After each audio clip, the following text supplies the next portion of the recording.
I want you to close your eyes for a second. Okay, don't actually close them. You're watching a video. But really think back. Think of the last time someone asked you for something you didn't want to give. Your time, your energy, your weekend, your peace.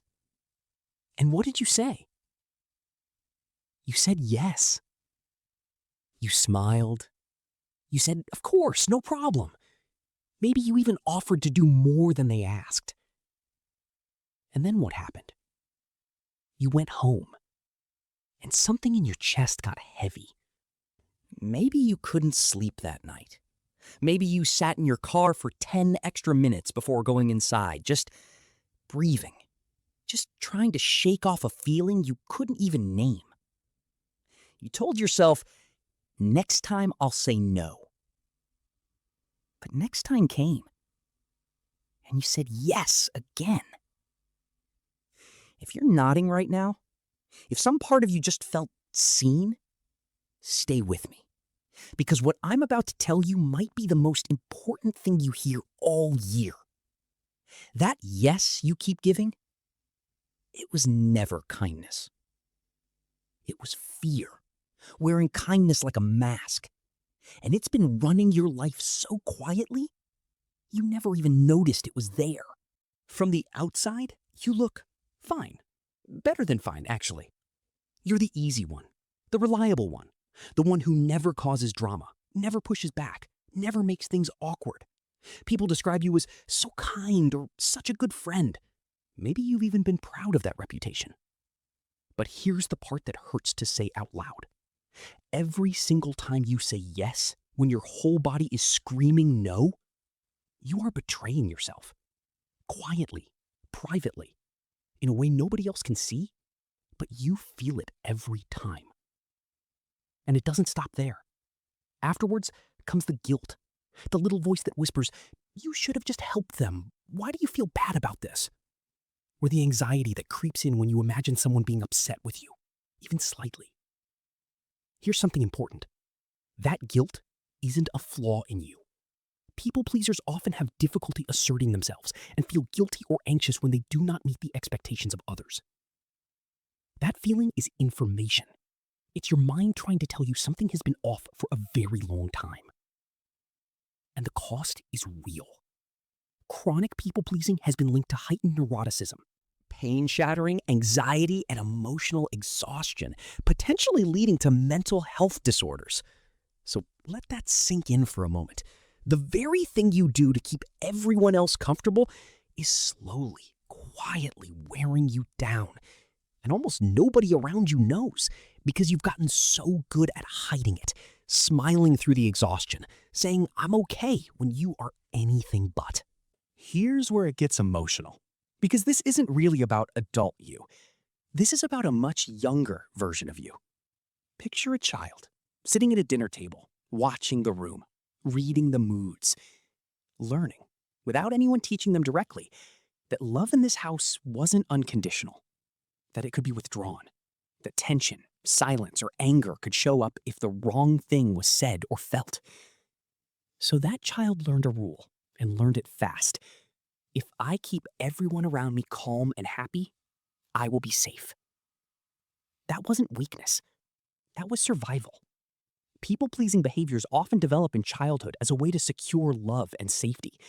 And these early experiences create attachment patterns where people-pleasers constantly seek reassurance and fear abandonment. And for some, it goes even deeper than that.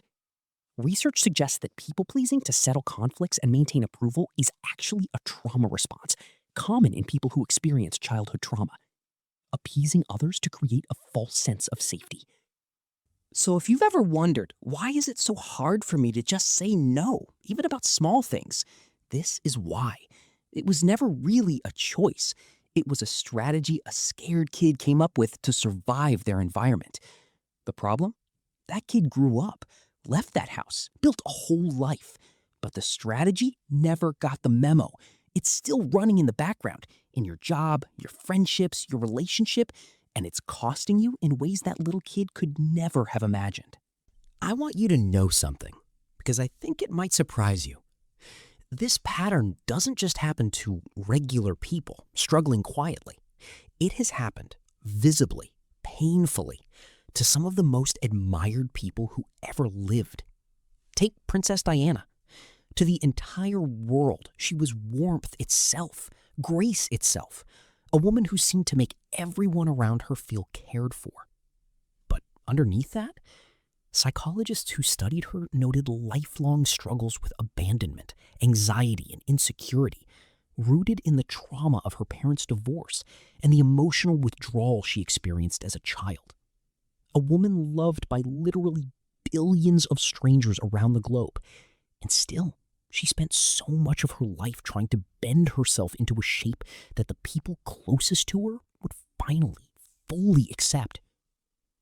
If someone with that much love pouring in from the outside still couldn't escape this pattern, what does that tell you about how deeply it can take root?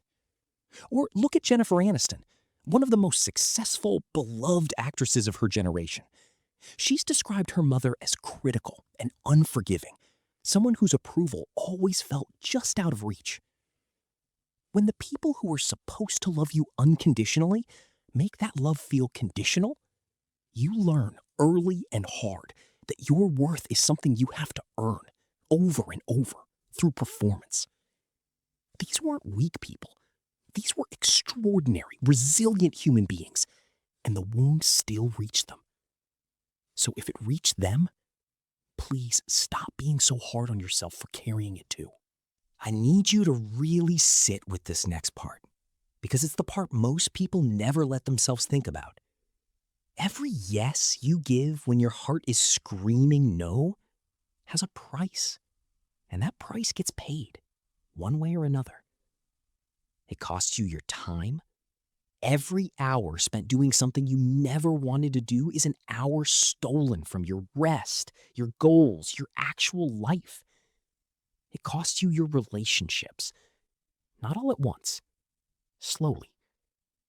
Resentment builds in silence until one day you realize you've been quietly pulling away from people you used to feel close to.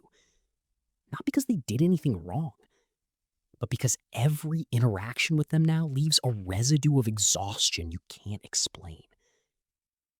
It costs you your self-respect.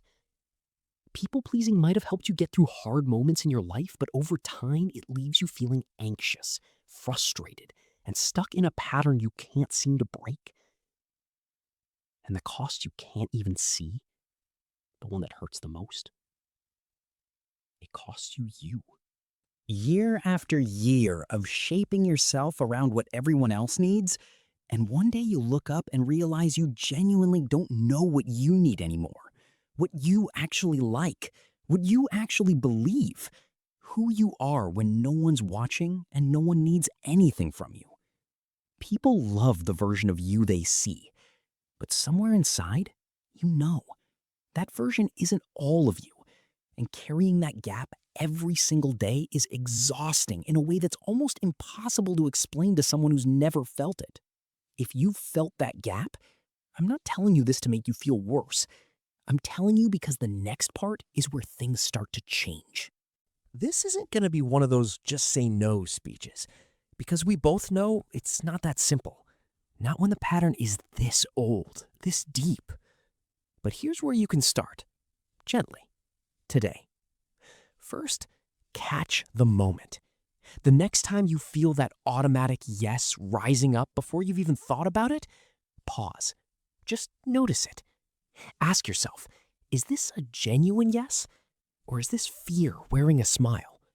Just naming it, just seeing it happen in real time starts to loosen its grip. Second, buy yourself time. Studies show that even a short pause, just a fraction of a second, helps your brain focus and respond more intentionally instead of automatically. And for people pleasers, taking a little extra time before answering can change everything. So practice this one sentence. Let me think about it and get back to you. That's it. That single sentence buys your real self enough room to speak up. Third, let no mean something different. No isn't rejection. No isn't cruelty. No is just honesty. And if a relationship can't survive your honesty, it was never as safe as it looked. Fourth, go to the root when you're ready. If this goes back to childhood, and for so many of us it does, it deserves more than quick tips. Therapy, journaling, honest conversations with yourself, even the uncomfortable ones. Because research shows that becoming more assertive can genuinely reduce stress, anxiety, and depression. This isn't just emotional, it's measurable. You do not have to keep earning your place in the world by being useful to everyone in it. You already belong here, just as you are. Here's something I want you to carry with you after this video ends. The people who truly love you, they don't need your constant yes. They need you, the real, honest, sometimes inconvenient, fully human you. Even the parts that might disappoint them sometimes.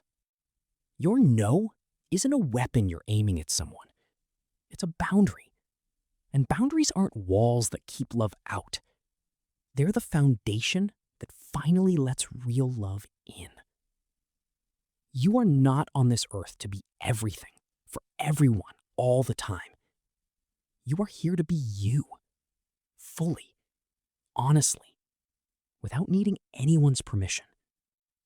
If this video found you at the right moment, if even one part of it felt like it was speaking directly to you, do one thing for me.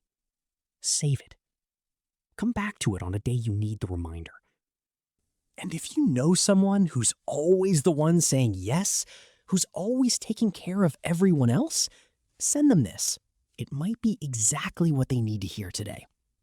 And if you want more of this, the psychology behind the patterns that quietly shape our lives and how we begin to change them, subscribe. We're just getting started.